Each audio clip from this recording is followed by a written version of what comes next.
What's going on, guys? It's your boy Scrub here, back again with another video. Hope you guys are having a great day. I know I am. Today I've got a little bit of a different video for you guys. I've been on a true crime kick, just kind of watching documentaries on it, and I found a Reddit that kind of has unsolved disappearances and whatnot, and I spent last night going through all of them and picked out 5 of the ones that I thought were the most creepy and unexplainable, and just figured that I would make a video here on the channel talking about all the stories, and yeah, hopefully y'all will enjoy them. And without further ado, let's get into it. No disrespect to the families, sit back, relax, and enjoy the stories. And if you got any intel, call the cops and tell them or something. On Discord to celebrate.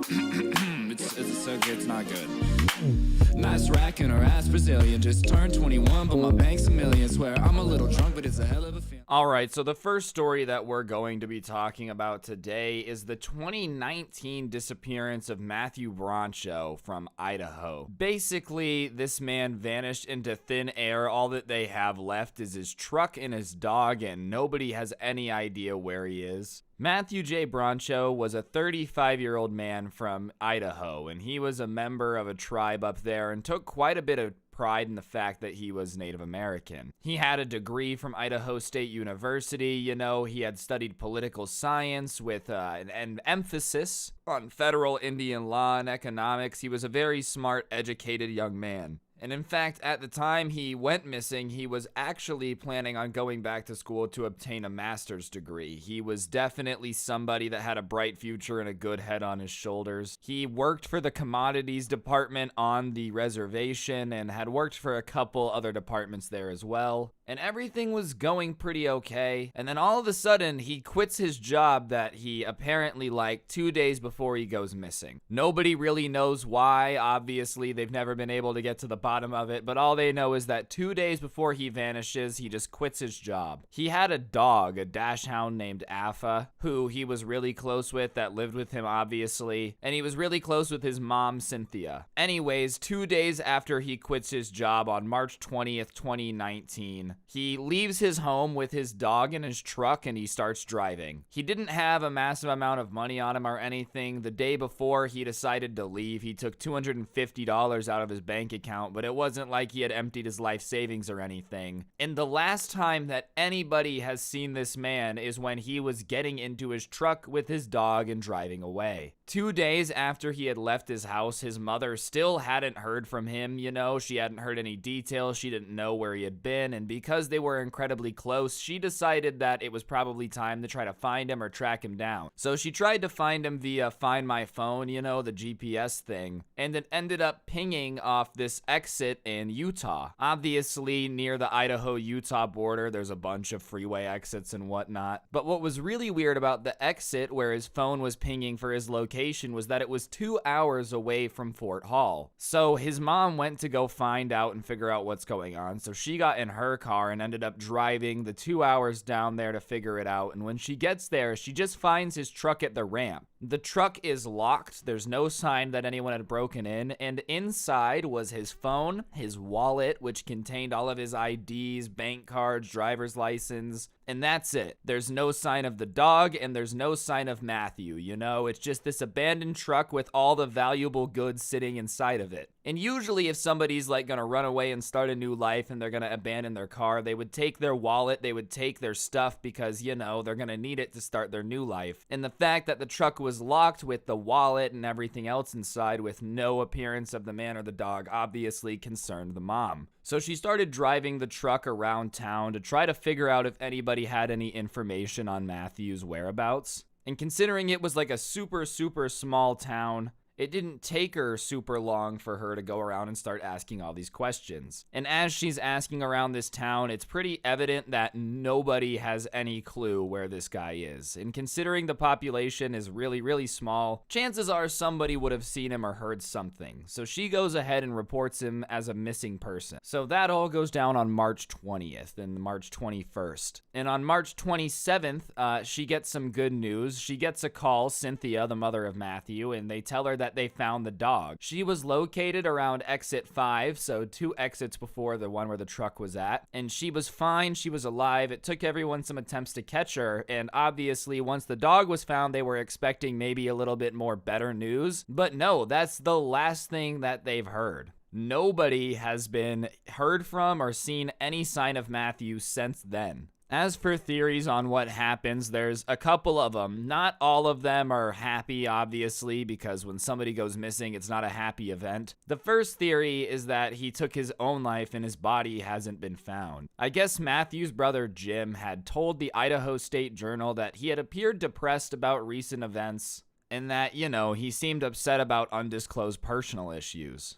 However, the only thing about that is he did take his dog and everything else, and it reported that he left no indications that he planned to leave home long term. Obviously, this is possible. I hope that's not what happened because, I don't want anybody to take their own life, but it is a possibility. The only other two theories that we have is that he was met with some foul play. The one thing that does seem weird is that the dog was just wandering around everywhere. The truck was locked with all of its valuables inside. If this had been like a robbery gone wrong or something, the wallet wouldn't have been there, all the valuables would be missing, but the truck itself was fine and not even broken into. So, as weird as this sounds, I feel like foul play is the most logical answer, either that or taking his own life. The third theory that they have on here that I don't really believe is that, he just decided to quit his life and leave and never come back and now lives as a transit man without any identification, which I guess in theory it's possible, but in my opinion just seems a little bit unlikely. But yeah, how crazy is that? Man literally took his truck and his dog and just vanished into thin air, leaving no trace whatsoever.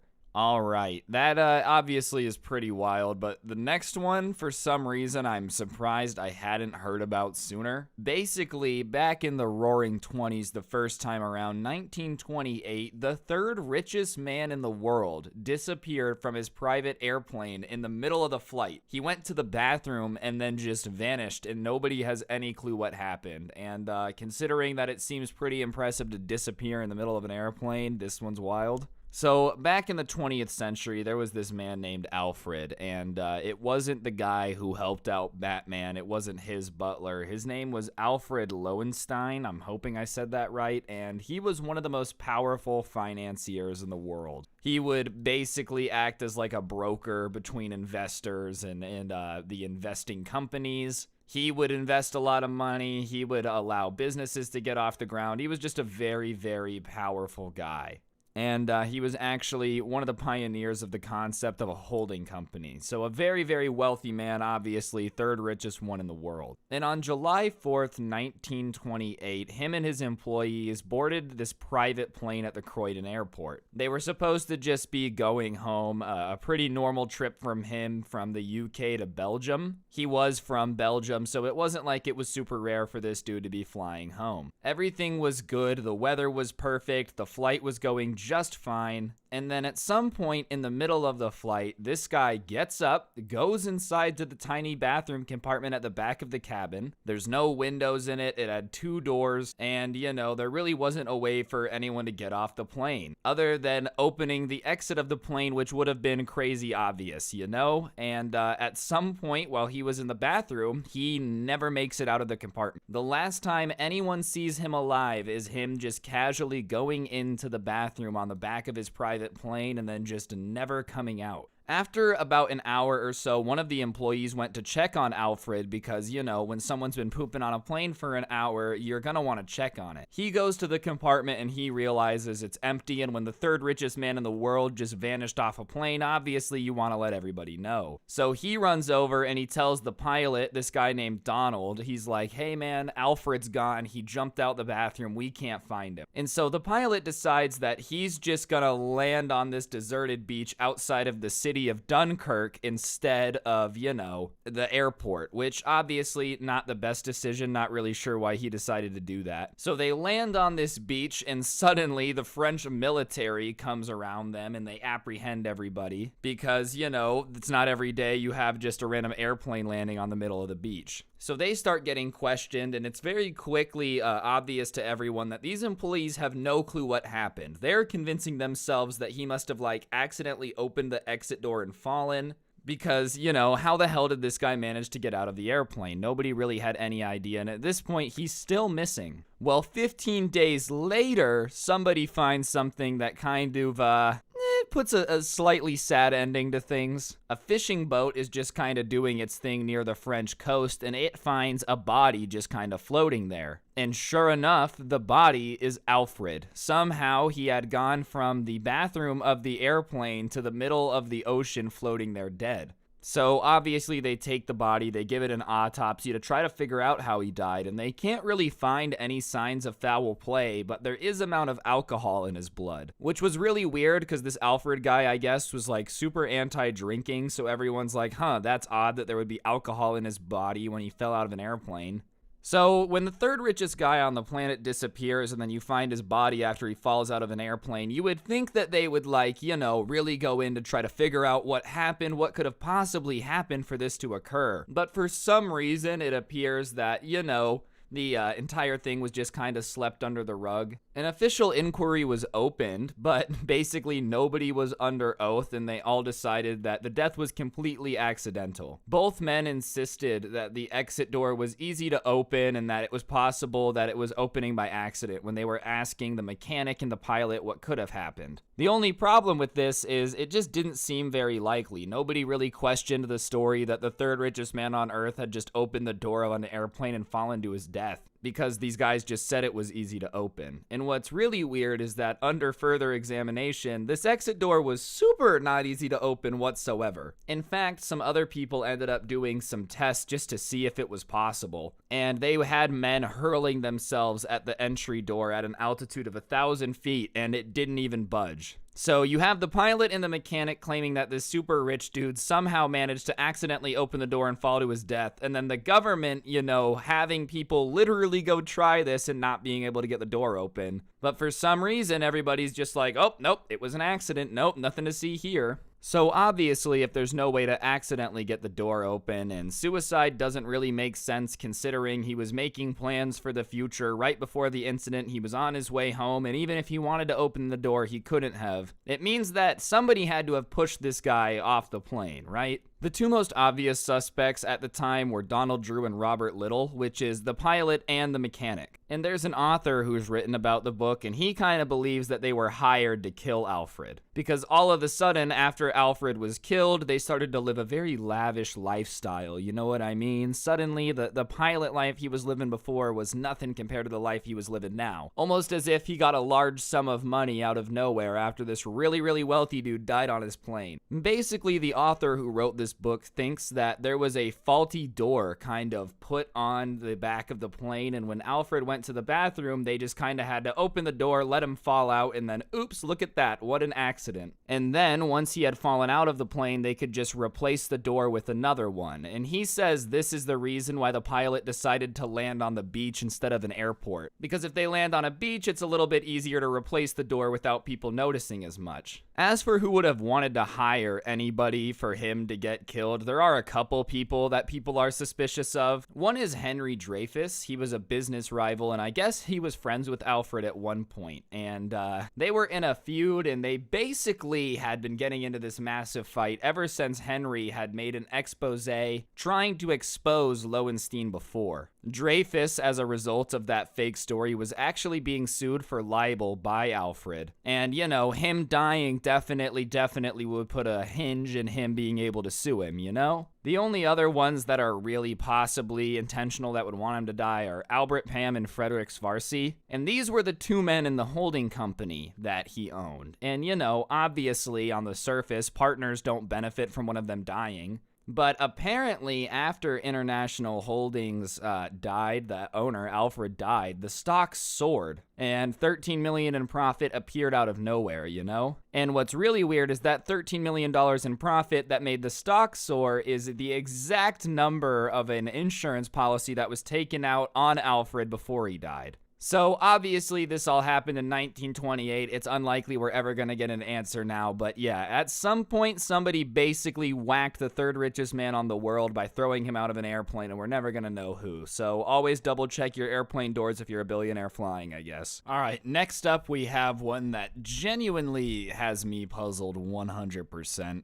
Basically, this one takes place in 1998, and it's the story of Lenny Derrickson. Basically, he was having breakfast with his son one day when an unidentified man asked about a horse that he had for sale. He went with the man to discuss the horse and then just never came home ever. And then later, it came out that he didn't even have a horse for sale, and nobody even really knew what the guy he had left with was talking about, you know? Basically, on March 14th, 1998, there was a 39-year-old named Lenny. And him and his 16-year-old son were having a normal Saturday morning, just eating breakfast together on the dairy farm in Oklahoma that they had. And at 9 a.m., as they're eating, doing their thing, just vibing around the dairy farm, a visitor showed up in a white pickup truck. And the son watched as his dad went outside and his just kind of talked to the stranger for a bit. And the conversation seemed friendly. It didn't look like he was mad at all or anything was bad-blooded. And they're just kind of standing by the truck for a bit. And Lenny comes back in the house and tells Jared about how the man outside was interested in buying one of Lenny's stud horses. And obviously, because this man wanted to buy a horse, he wanted to see the horse before he bought it. I've never bought a horse, but I'm guessing that's pretty common. So he looks at his son and his father tells him, "I'm gonna go with this guy really quick. Stay here, get some feed, go feed the cows, and I'll be back this afternoon." And obviously, working on a dairy farm, it wasn't that weird, so he says okay, tells his dad to be safe, and he'll see him later. And Lenny had to have traveled a little bit that city. He was supposed to go to Elk City, Oklahoma, and Mobeetie, Texas that day, and his son didn't really know which one was going to be first, but the last time he sees his dad is him just kind of going with the stranger to show him this horse. When time comes that evening for his dad to come home, he just doesn't show up. His son figures that there just must have been something going on, and he waits until the next morning to report his father is missing. Obviously, once they report his dad is missing, the police come through and they're kind of thoroughly searching the house, and they discover that Lenny had left an uncashed paycheck at the house and that he only had $150 less on him on the day of his disappearance, which obviously doesn't bode very well. When people disappear without any money on them, it usually shows that they weren't planning on disappearing. And later, people are digging into it, they find out that he had never even had a horse for sale. So wherever this guy who had come up and said he was interested in buying a horse had come from, it definitely wasn't a listing that Lenny had actually had. So sure enough, they figure maybe, it just wasn't listed. So they go to the property where he kept his horses just to see if he was there,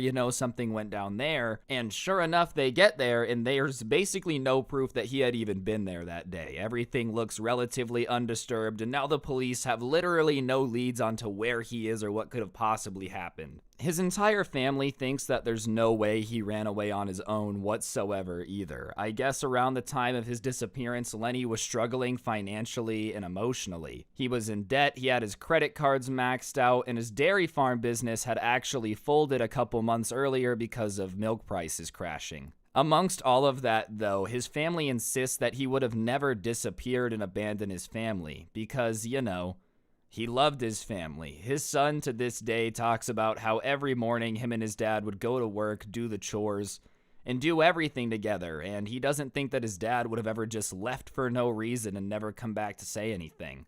And apparently things were even starting to look up. He had gotten a job at a metal factory and was enjoying working at the metal factory so much he was considering buying it before he disappeared. To make matters even weirder, shortly after 9 a.m. on the morning of his disappearance, a waitress saw Lenny and another random male individual eating breakfast together in a local coffee shop. Apparently, from what the waitress says, the strange man, probably the one who was interested in buying the non-existent horse, was just talking, and Lenny was just kind of sitting there listening. Sure enough, the eyewitness description of the random man ended up matching Jared's description of the stranger that had come to the farm that day to see the horse. But the waitress and Jared both agree that there was nothing too suspicious about the man's behavior. 6 months after his disappearance, a man ended up calling the police saying that he saw Lenny in a bar in Texas. He described the man over the phone but didn't want to give his name, saying he wanted to remain anonymous. The police rushed to the bar, but by the time they got there, both the man and Lenny were both gone. Apparently, though, the bartender who had been working there corroborated the caller's story. Apparently, she remembered the caller being there at the bar,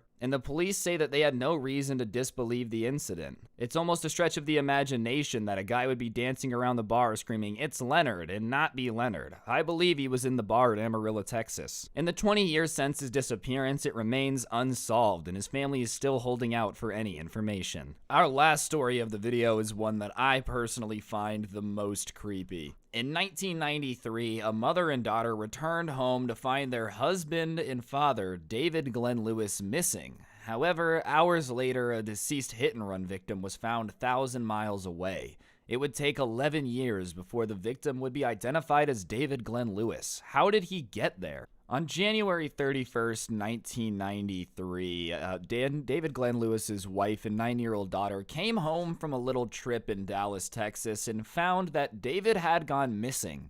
They had no idea that across the country, David was hours away from being found as an unidentified John Doe. The man had been seen walking down a Washington highway before being killed in a hit-and-run. David Glenn Lewis was born in Borger, Texas in 1953. He was an honors student who ended up graduating Texas Tech University Law School and gaining a doctorate in law in 1979. He was a very successful and very smart man who had a family. He was a Sunday school teacher and a director for the Board of Community Education Council. This was a very family-focused man, not the type of person to just up and leave his family in the middle of the week. Anyways, it's Super Bowl weekend of 1993, and David's wife and daughter decided to go to Dallas for a little bit of a weekend shopping trip. Amarillo, Texas at the time wasn't exactly the hustle and bustle in place like Dallas was, so that weekend they did the 400-mile drive down to Dallas just to kind of have some fun. It is known that David is seen last alive on the 30th of January, but by where and by whom has not been revealed. All it knows is that the police know that he was alive at some point after his wife and daughter had left. On the 31st of January, the day of the Super Bowl, his family came home expecting to find their husband and their dad waiting for them, and they were surprised to find that David was gone. There was a tape recorder that had been left recording the match, and it had continued to run after it finished. And there were 2 freshly made sandwiches in the fridge, with David's wedding ring being placed on the kitchen counter. It's important to know at the time that this tape recorder that had been recording the game couldn't have been left on because, there was no pre-setting function in 1993, so he had to have set the recording for the Super Bowl. Looking around the house, there were no signs of struggle, there was no signs of a break-in or foul play, and it basically looked like he had just gone out for a bit. Due to the Super Bowl going on and the recording, his wife basically thought he had gone to a friend's house and he would come back later. But a day later, on the 1st of February, with him being gone, the wife ended up going to the police department and filing her husband as missing. Anyways, as he's reported missing in Texas at 10:30 p.m. in Washington, several people are spotting this dude kind of walking down the highway. Obviously, it's dangerous to be walking down the highway. And eventually, he ends up getting hit by a car.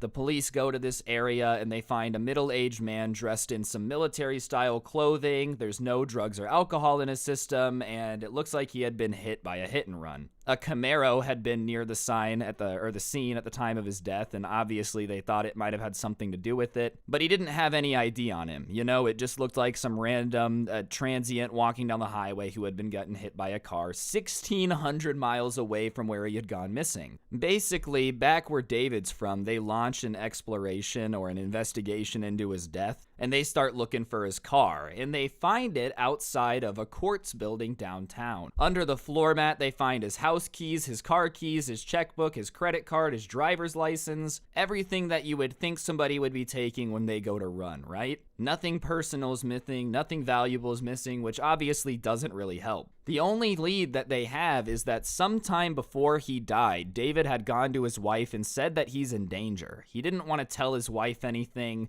but basically he believed his life was on the line based on the danger he was in, and now he had disappeared. So obviously his family starts trying to find things to give them closure, and they start thinking that maybe because he was an attorney, there was, a client or something that that was mad at him and was trying to hold him accountable. He was actually due in Dallas a week after his disappearance for a conflict of interest between his former law firm and a wealthy client. And basically, he told his father that he was not going to cover anything up and that he was going to tell the truth, whoever it hurts. And obviously, rich people really don't like the beans being spilled on them doing horrible things. The possible leads, however, went nowhere until later the investigators found something crazy important. 2 plane tickets that were made in his name around the time of his disappearance. The first ticket that was purchased on the 31st was from Dallas to Amarillo, and it was the same journey that his wife and daughter had made. The second ticket that he purchased was from Los Angeles to Dallas, and this is the exact same day that his body was found in Washington. As for why he bought the plane tickets, nobody knows. It's not sure if he wanted to use them or if he wanted to go anywhere.